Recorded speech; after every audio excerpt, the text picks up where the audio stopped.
Hello friends, good morning. 11টা 16 বাজছে এখন গুড মর্নিং বলাই যায়, কারণ 12টা এখন বাজেনি। আমার পেছনে আছে আমার ছোটো মেয়ে, বড় মেয়ে গেছে কলেজ, আর আমরা দুজন এখনও পর্যন্ত স্নান করিনি, কারণ বড় মেয়েকে ওর ব্রেকফাস্ট টিফিন সব কিছু দুরকম টিফিন দেওয়া হলো।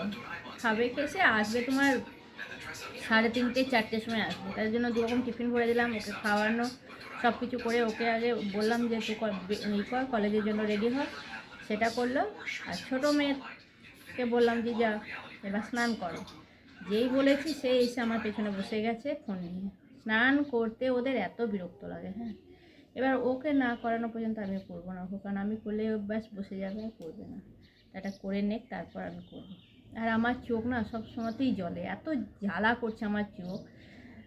ঘুমাই তাও সত্ত্বেও কেন জ্বালা করে আমি বুঝতে পারছি না। ডাক্তার দেখাতে হবে। মানে চোখ নিয়ে এত জল পড়েছে, সেই জল মনে হয় আর চোখে আমার নেই, তার জন্য চোখটা জ্বালা করে। যাই হোক, এটা তো হয়ে গেল আমার কথা। এখন রান্নার কি হবে